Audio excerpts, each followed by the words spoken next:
Quinn saw a lot of himself in Peter. A small boy with glasses and scruffy brown hair, Peter wasn't exactly a stunner. The other two members of their group were both girls. Layla had short brown hair and a tall figure. She carried a bow on her back. This surprised Quinn, since not many people carried a weapon these days. The only people that came to mind were a specific group called Pure. Pure claimed abilities were a blight on humanity. They opted to use weapons instead. However, there weren't many of them. Quinn had never met any Pure before. He'd only heard stories about the group. The last member of their group stepped forward. Erin turned the heads of all the boys as she approached. She had long, silky hair with a magnificent golden hue. Even Quinn felt his heart beat faster. His only concern was her expression. She didn't look nervous or scared at all. Her face remained stiff and neutral. It made her appear cold. She didn't care about the attention she received at all. Quinn didn't recognize any of the students in the group. He noticed the other four didn't know each other either. Quinn assumed this was done on purpose. Their group stopped behind another group, ready to be transported to the testing area. Vorden walked around them. He greeted everyone with a handshake and a confident smile. Vorden was very polite, so most of them accepted his greetings, except for Erin.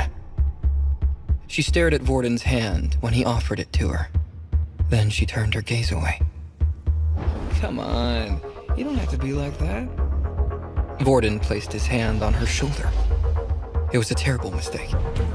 Erin moved faster than anyone could react. She grabbed Vorden's wrist and twisted his hand. Specks of ice crawled up his hand. Quinn felt a wave of cold hit his body. Vorden's arm froze all the way to the shoulder. They were making a scene. Quinn expected someone to step in, but no one did. The crowd watched gleefully. Several students expressed their amazement in unison. Wow, she has ice abilities? Isn't that very rare? I would let her freeze me any day. Stop it, you two. Sergeant Griff blocked. If you have that much energy to pick a fight, then save it for the test. Erin immediately dropped Vorden's hand.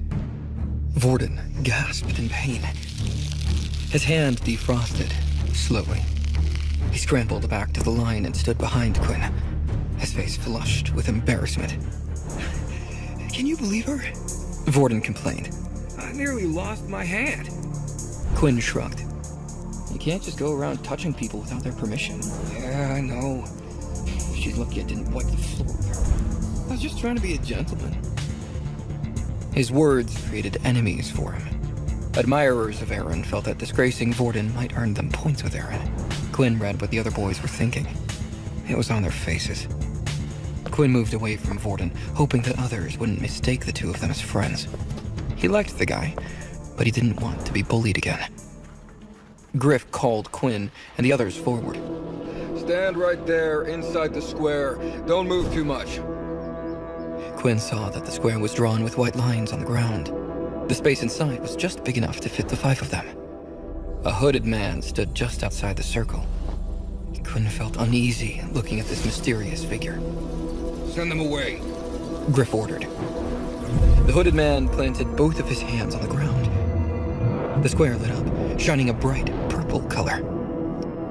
An ability to transport others, huh? Vorden whispered to Quinn. What a rare ability. The open field faded from sight. An ocean of colors swam around them. Light burned into Quinn's retina. The very next second, they found themselves in another outdoor area. An empty wasteland. There were no signs of life anywhere. Two people stood before the group, a woman dressed in black and a hooded figure next to her. Quinn could not see the badges on either of their uniforms, making it impossible to tell what rank they were. The woman held a tablet in her hand. She ignored the group that had appeared before her, focusing on the tablet instead. Once she finished, her gaze shifted to the students. Hello, I am Jane. I will be the one in charge of your test today. Once the test has been completed, I will update your information. Your score will then be reflected on your wristwatches. Her face displayed the same emotional range as Aaron's. Now, who should we call first? Oh, it looks like we have a couple of level 1s. Jane noted as her eyes ran across her tablet. Clearly, the tablet contained their information from their previous schools. Peter Chuck, step forward. Peter did as he was told. He looked even more nervous than before. Quinn felt weak, but compared to Peter, he was in perfect condition. At least Quinn stood straight, whereas Peter looked like he would fall over any second. What is your ability? Jane asked. I don't have an ability. Peter lowered his gaze. Quinn now understood why Peter was so nervous. Having no ability wasn't rare. Many children were orphans, like Quinn, due to the war. This usually meant that there was no chance for them to buy an ability book. Don't be afraid, Peter. Here, take this. Jane's voice didn't soften as she spoke, as though this was a practiced line. The hooded man suddenly conjured a book in his hands. He held it out quietly. Jane took the book and handed it over to Peter. No kindness showed on her face. Still, Peter lit up with excitement. For me? You're just giving this to me for free? Thank you. Study the book in your free time. When you've finally learned to use it, you can come back to redo the test. For now, I'll award you a level 1 power status. Peter held the book close. His mood had lifted. At this moment, he only felt hope. With an ability book in hand, his life could finally turn around. Quinn Talon, step forward. Jane ordered. Quinn did as he was told. Jane stared at him with her penetrating gaze. What is your ability? Quinn considered this